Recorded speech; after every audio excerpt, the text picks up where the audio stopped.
This week on Movies, baby. Thank God we do not have to talk about a Minecraft movie for a third straight week. I mean, we'll talk about it for a second. But the big topic this week is Ryan Coogler's Sinners. It was the big winner, both financially and critically this weekend at movie theaters. We've got the full rundown on Sinners weekend and our review of the movie. But as always, let's start with the numbers. Carson, show me the money. And by money, I'm talking weekend box office returns. Holy shit. Look at that. Bang, bang, bang. Sinners, Minecraft, King of Kings. Bang, bang, bang. Bang. So Sinners made 45.6 domestic, and it also added another 15 or so internationally for a total of 61 million worldwide. A 61 million worldwide opening for an actual original piece of IP. That is the biggest opening for original IP post-COVID and the biggest that we've seen since Jordan Peele's Us in 2019. This is a huge moment for movies and the future of movies and for Warner Brothers and for a lot of things. Sinners also earned a cinema score, which marks the first time in 39 years that a horror film has earned a grade that high from the audience poll, which can often portend sort of word of mouth, which can portend staying power. You know, is this movie going to continue to make money in week 2, week 3, week 4? So considering how well it started out, plus its very strong reviews, it's crushing on Rotten Tomatoes, it's crushing in the cinema score, it's crushing in word of mouth, and it has viral potential as well. I predict a nice little staying power for Sinners. What do you think, Joe? Is this going to continue, or has it peaked already in week 1? No, it's absolutely going to continue.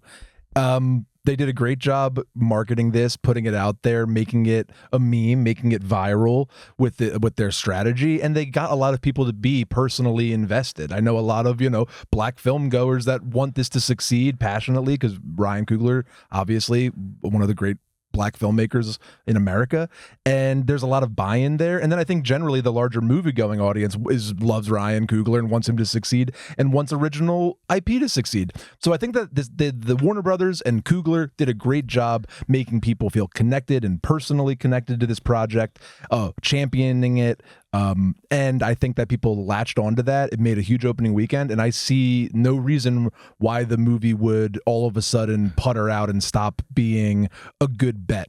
This movie's got so long to go. I know it was made for $90 million, where like Nope was only $65 million. So people, want to razz Sinners for that. But like, razz what? It looks like a $90 million movie, and that's why people wanted to come out and see it. They eventized the size of the film, and people are going to want to see it on the big screen. And then when this comes out one day on TV and in the DVDs and on streaming, it's going to make a shit ton of money there. This movie is going to be around for a long time, Brett. We're going to be talking about it when Oscar season comes rolling around. This movie's got a long way to go financially, and this is a big yes for Warner Brothers and for Coogler. Absolutely. It feels really like a new classic. It feels like it has that immediate cultural impact, box office success, the quality of the film. It really feels like we've got a new classic on our hands here. And just to put some numbers behind some of the points you were making, nearly 40% of ticket buyers this weekend were black, so black film goers came out in huge numbers to see this movie. People also wanted to see this movie on the biggest screen possible. Yep. Premium large formats like Dolby and 4DX accounted for 45% of ticket sales. IMAX alone represented 20% of revenues for this movie. Good for Coogler and good for Warner Brothers for doubling down on the magic of the movies to sell this thing. I love how Coogler was like, I'm going to make a big movie and you are going to love my movie. I'm going to tell you about film strips. I'm going to tell you about Dolby. I'm going to tell you about the big screen. I'm going to tell you about Community. And he's sort of like, they all sort of were like, what if the big thing about Sinners was it was a movie? Yes. Which was a great idea. Yeah. Ryan loves movies. We're Warner Brothers. We too love movies. Let's make this all about movies and the community. It was just so well run, so well put together, and movies like this can come and go. I mean, I know Coogler directed Black Panther and directed Creed, and they weren't going to just let this go, but lots of famous people make movies every weekend. We see them. They come and they go. They did a great job making sure people knew this was an event to be seen on the big screen. It had cultural import, and then it was fucking fire. That's right. And before we get into the movie itself, let's look at a few more aspects of this movie's impact on the industry, its impact on the future, the immediate future of movies. Now, of course, we have to talk about Warner Brothers because this movie was part of their auteur strategy for 2025, which we've been tracking. It got off to a bit of a slow start with Bong Joon-ho's Mickey 17, which didn't make a whole lot of money or make a huge sort of dent at the box office. And then you start hearing the whispers. Michael DeLuca and Pamela Abdy at Warner Brothers, the head of the film division there, who are in charge of this whole strategy. They're on the way out. David Zaslav's already looking for their replacements. And then lo and behold, they get a surprise smash hit with a Minecraft movie. And then a couple weeks later, they get another hit with one of their auteur movies, Ryan Coogler's Sinners. And so they came out, and here was Mike and Pam's little fuck you. They are, well, it's so, What'd they say? I love this because they're just playing it very humble. They're playing it very safe, but they're like laughing right dancing now. on the grave. As we continue to strive to bring an array of films to moviegoers, we are thrilled to see how Ryan Coogler's original movies Sinners and Minecraft have resonated with audiences in such a stellar way, said DeLuca and Abdi. Movies have the power to transport us to worlds only seen on the big screen, and Warner Brothers Pictures remains committed to bringing singular in-theater experiences to audiences looking for bold movies, both original and those based on beloved existing properties. So look, fuck you. Regardless of what you Zaslav. think of Zaslav, of Warner Brothers, this year we all need Warner Brothers to succeed. If you love the movies, and look, I'm not asking you to root for a corporation, I'm asking you to root for movies, and Warner Brothers this year have aligned themselves with things that we all love about the movies. Big theatrical experiences, auteur-driven movies, giving a lot of money to big directors. You know, the next one up now is Paul Thomas Anderson's One Battle After Another, coming later this year in September. Well, you know, they gave him $150 to $200 million for that thing. Did you see the trailer before Sinners? Was I right? Yes. That thing fucking blows up in a movie theater. Everybody in the theater loved it. Everybody leans forward and goes, "What is this? Everybody's like, what is this?" Shit. And then everyone was like dying, and everyone clapped afterwards. Oh, fuck yes. Everyone clapped. I knew it. I'm My telling you. sold-out IMAX theater of Sinners clapped. So the next one up, battle after another. We did it for Sinners. We got to do it again for One Battle After Another. They didn't people. like Accountant too. Really? A smattering. That's not the audience. A smattering around me going, I don't like him. And then the guy behind me goes, I think we're gonna pass on that one. Yeah, that's a red state movie. It's gonna crush in the red states. It's gonna crush in the red states. Absolutely, and we're gonna love. Just now, because we love those. Not only was Sinners good for Warner Brothers, it was good for the entire industry, because after this weekend, box office revenues are now 5% ahead of last year at this same time. I cannot believe we're saying that, because several weeks ago, before a Minecraft movie came out, I mean, we were looking bad. It was already, I think it was 11, before Minecraft movie came out, it was 11% behind last year, and now, just thanks to 2 movies and King of Kings, 3 movies, it is now 5% ahead of last year at this same time. So just like that, you gotta love the ups and downs of the movie industry, the way it just seems like we're plummeting to the bottom of the earth, and then, much like in Sinners, the show must go on, baby. You find a way to open the juke joint. You find a way to keep entertainment alive. Yeah. Well, this happened last year. After Furiosa, we were all like, movies are done. And then like whatever came out next week, and we were like, never mind. It was Deadpool and Wolverine or something. We were like, yay, we're back. This happens every year. All right, I'm going to stop with the business, Joe. What'd you think of this freaking movie? What'd you think of Sinners? I love Sinners. Sinners was really fun. As advertised, big budget, original movie that felt great on the big screen, looked great. Here's just a couple things I loved about it. Number one, I loved the acting. Michael B. Jordan, movie star. I thought he was pretty cool and pretty great as the two brothers. A, he is a good-looking man, so there's that. B, he gets to wear old clothes, so he looks cool as shit. But then 3, I thought he did a great job making the performances different. I never was confused. Not that this, of course this is true, but I never got confused for 1 second who was who. He makes it super duper clear, and he makes them both feel like original characters that have their own thing going on. So I love that from you, Michael. One is like the businessman, one's the badass guy. Well, yeah, that's sort of loosely the dynamic between the two brothers. And he did a great job of just distinguishing those performances. Michael B. Jordan's obviously a movie star, but it's nice to see him do some new characters. Both of the 2 characters he plays felt new and fresh to me, and I loved the work that he did. But he wasn't my favorite actor even. There was other great actors too. I thought the supporting cast was like unbelievably good. Number one I want to shout out is the sort of main character, is the cousin of Michael B. Jordan's 2 characters, that is a preacher's son that gets taken to the juke joint to play music, and he's so good at music that he can open up the world to the present and the past, and can connect to the spirits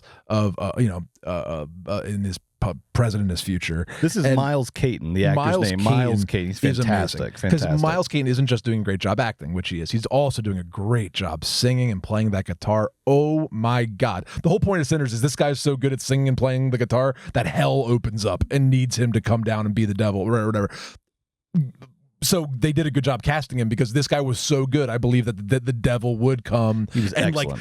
I believe that the spirits of before and after would all dance around with him because like this guy's music is so classic. He sounded just so classic Mississippi Delta blues, like originator sort of timbre to his voice and the way, like the smoothness and the excitement. And man, oh man, that just bleeds into the dance scenes. The dance scenes and the stomping and the like and all of the movement and all of the sound is very, very exciting in this movie. And it starts with the music. And then Göransson builds on top of it this beautiful, amazing sound design that really amps it up. And one thing I really liked about the score was that Göransson didn't first thought it. So the whole entire thing wasn't like tribute to Mississippi blues, Mississippi Delta. You know, that's a ton of it. It's all over it. But there's like a pulsing sort of like electronic, sort of like Yeezus-esque, Tenet-esque, which is also him, esque sort of like his like Christopher Nolan boom, boom, boom, boom, boom, boom, undergirding thing on top of all that blues music and all of the excitement and energy, and it creates a very powerful soundscape. So and specifically, very cool. There's like this thrash metal sort of like underpinning to a lot of it. So it's this incredible mixing of like blues, like thrash metal, like hard drones. There's like so much going on in the scoring. And I read that the thrash metal thing was not, I was like, am I hearing that right? And like, because you could hear it sort of certain moments it would come in. And I read that Ryan Coogler, he comes from the Bay Area. He's always kind of repping the Bay Area. And Bay Area, of course, is like great for hip hop. It's also great for thrash metal, arguably the birth of thrash metal. That's where Metallica comes from. And Ryan Coogler said he was like inspired by Metallica's music while he was writing this movie. I was like, I fucking knew I heard that in there. And so you have like blues, thrash metal, like Joe's saying, like drones, horror, like little tonalities. It is just like maybe one of the best scored sound design movies I've ever heard. It's just so incredible sonically. And then the one scene you were referring to, I want to dig into a little bit more. It's really like one of the big set pieces is that dance scene where the young blues musician is like playing live for the first time at the juke joint, and it just takes over the whole room. And then there's this incredible oneer, which is insane because an IMAX camera weighs like 65 pounds, but apparently they put it on a Steadicam. I don't know if they had fucking incredible Hulk carrying that thing around. Was it a one shot? They said it's a oneer. I don't I'd have to see it again and like track it, but tell me how. I'm not saying because it is, I mean, I think there was stuff that was probably like CGI'd, obviously, like when the roof is burning down. Of course. Sure. But like, I believe it is a one shot because so what they're doing is he's playing this song and then the camera's like moving through the crowd as they're dancing, and the camera's like moving with everyone's undulations, and it's just so rhythmically perfect. And then you start to see these anachronistic characters pop up, people from future eras of time. And so you have like other sort of cultural eras of the 20th century people popping into this scene, but it is like, man, I was like, what a great case. I'm gonna remember this for things that like on paper sound a little corny, and then when you're seeing them live are like, fuck, he pulled that off. Well, it started a little corny. Yeah. To be just totally honest, I'm not trying to be a hero or cool, I'm just being honest.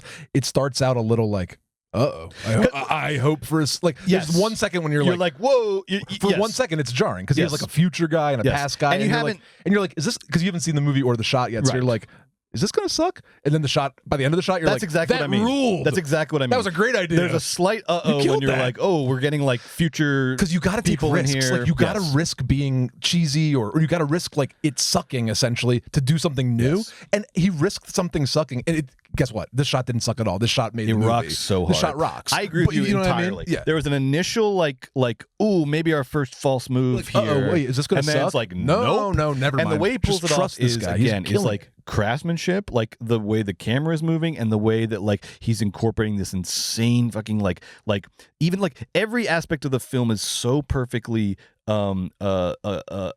everything is collaborating perfectly with the way the camera's moving, the way the performances are, the way the music is, the way the costuming is, and then the way the CGI is done with that like roof burning down as he's playing, but it's not really burning down, but it's like cool. It's just like you're suddenly in Ryan Coogler's imagination and you're in this surreal version of reality, and baby, what a fucking ride. It's just overall it works because it's fucking cool and it looks great. And it's committed to 150%. It looks beautifully. And then it's just kind of to be a little corny about it, it's like just like a beautiful idea that is resonant and nice, essentially. Like the Mississippi Blues was the past of black music and the future of black music / music. And like it's all together in one moment tonight here at the Juke Joint. It's kind of a beautiful idea. And I was even reading about how, and speaking of that, there is some real thought put behind it, because I was reading about how the sound coordinator, the Ludwig, he sort of found commonalities between the blues and like thrash metal and these other eras of music. And so he's not like, it's not just, hey, wouldn't it be cool if we mashed all these together? No. He's like, the reason it sounds so seamless is because he's finding these commonalities between these eras of music and he's weaving them together. And so the score is like could have been discordant in somebody else's hands, and he makes it so fucking seamless. Could have been discordant. It also could have been cloying and suck-uppy for a white guy to do this. And like make it all suck-uppy and but no, it was actually really nuanced and brilliant. And those two guys, Coogler and Gordon, they've been friends since college. They were roommates. Like they're like they are thick as thieves. They got each other's back throughout all these films, and I love the work they did together. But Coogler is a brave guy. He really is. The guy's got fucking balls. He's really got chutzpah. Because everybody, I was telling you this, everybody in town has a script like this. Every screenwriter, every director has like their script where it's just like all my coolest ideas. Like, what if I wrote a movie that just rocked, right? Do you know how fucking hard it is to get that movie a $90 million budget and get it on IMAX screens? No, you got to make Black Panther and Creed first. Yes, it is so fucking hard, and this guy did it. He's got chutzpah for days, man. And this scene is what kind of the thing I'm talking about. This scene that is a risk. Yeah. Big risk. Like it's a big budget movie that has to hit, and he has this weird surrealist sweet scene.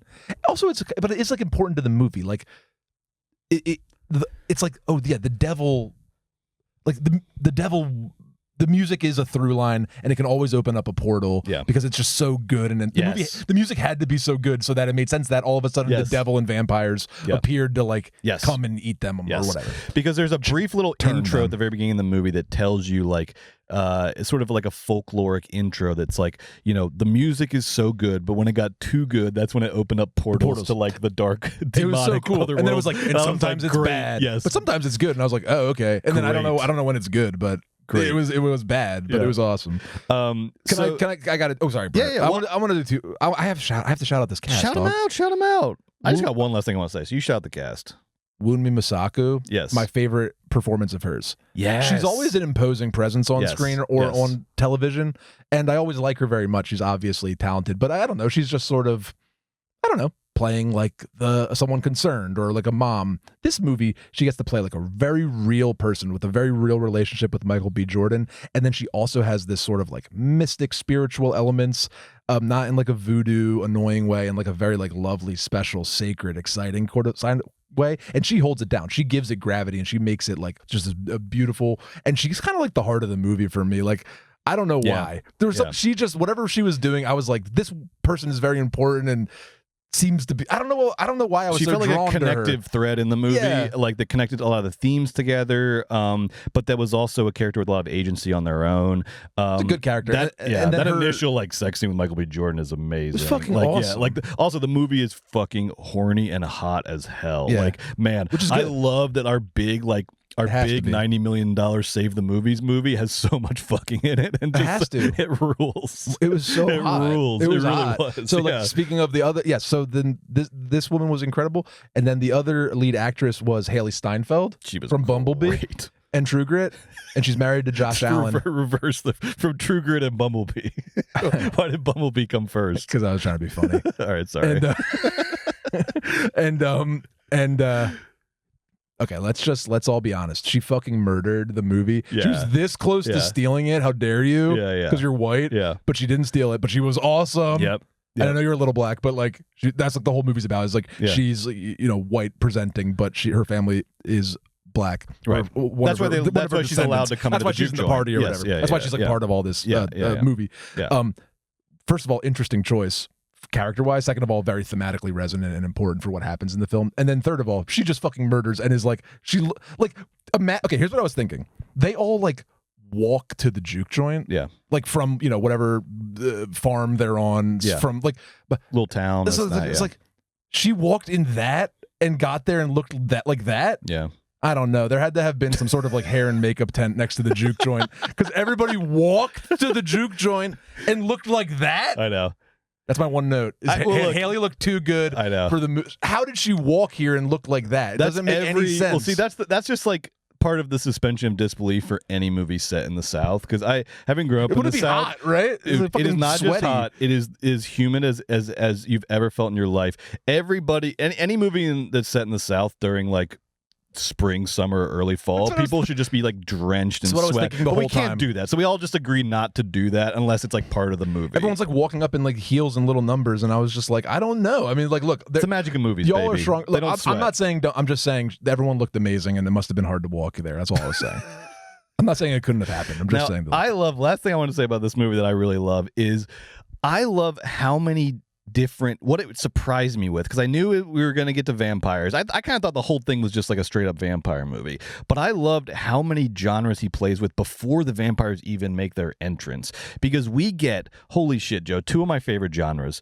When I figured out this was like a one-day movie, when this was just like a day in the life 24-hour movie, I was like, here we fucking go. Smart. Because that was one of my sort of like soft red flags coming into this, was like, there might just be sort of, based on the trailer alone, there might just be like a little too much material here to get through in a movie. It might be a little, it's biting off more than he what can chew, happens with a lot of passion projects. But no. Ryan Coogler, savvy as always, he sets that time frame. This is all happening within one day. We are getting this juke joint together tonight. It's all going down in 24 hours. That made me sit up on my seat because I said, smart choice. That'll give you a nice little constraint to work within and keep everything tight and moving, and give you that ticking clock that really makes a movie like this hum. And then I also found out that we're getting the Show Must Go On movie, putting on a show movie, one of our favorite genres. I love Show Must because Go the On. brothers have to put this juke joint on tonight, and everyone's like, oh, it's too soon. They're like, no, it's got to be tonight. And so they got to drive around town. They're bargaining. All of like the bargaining scenes. There was a part of me that was like, is this going to be too much like work? I'm not going to be able to enjoy it. But it wasn't too much it's like the work. Best day at work, where you're just like driving around the Mississippi Delta, bartering over food and the session musicians you have to pay for. Mm-hmm. I love, dude, the barganing scenes. I don't know if I'm alone, but like No. I almost like them as much as the vampire stuff. Come? Yes. So much best. so. It's the best. I love the bargaining. I loved all the mob undertones, like that they like. These two guys like fuck with their truck and they just immediately get shot by Michael B. Jordan. That was great. Yeah, that was great. I like that. Like Red Michael B. stuff. Jordan went around town and he was like doing like old school gangster, like come on man, teaching people how to be wheelers and dealers. Yes. And then Blue Michael Jordan, he just went to go with his girlfriend, who I just spoke highly about, and just have like a long passionate sex scene with her. That was very like spiritual and like, lovely. Visit his son's grave and like very serious stuff. Yeah, I was into the first half as much as the second half. I loved how good it was before you even got to the vampires. I was worried that was I was worried. I was like, crucial part of the movie. Are we going to get to the vampires? And it's going to be one of those things where I was like, we were doing fine with the characters, but no. It was even all better worked. when the vampires came in. Mm-hmm. It all worked. Also, the vampires, shout out, they were funny and good.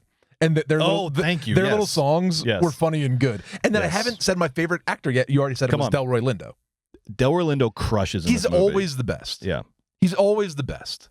But in this movie, he just proves again he's the best. And guess what? In my theater last night, he was every line a laugh, murdering, everybody clapping, happy to see him. Everyone knows who that is, whether you know his name or not. Amazing actor, fucking gem of American screen. We're lucky to have him. My God, we're lucky to have him. And shout out to Jack O'Connell, the lead vampire, who's just this like he's funny, nasty little Irish vampire, and he sings these Irish songs. And man, there's that one shot where like you haven't seen any vampire shit yet, and then maybe it's Haley Steinfeld is like walking away from them, and then he just like floats up, like jumps. That was cool. But it like levitates, and then it just cuts, and then you're like, when she the comes vampire to the door, shit's coming, it's coming. And then she's like, will you invite me in? Yes. And then he's like, I don't know. God, that was so good. Oh my God. And I will say, last thing. I like the movie a lot. Huge shout out for going back to basics with vampires. This vampire movie is all about garlic and stakes through the heart, and you gotta invite them in. It is just going back to fucking basics. I know. It really felt like, to me, I know From Dusk Till Dawn was a big, influence here, obviously with vampires and like a bar thing.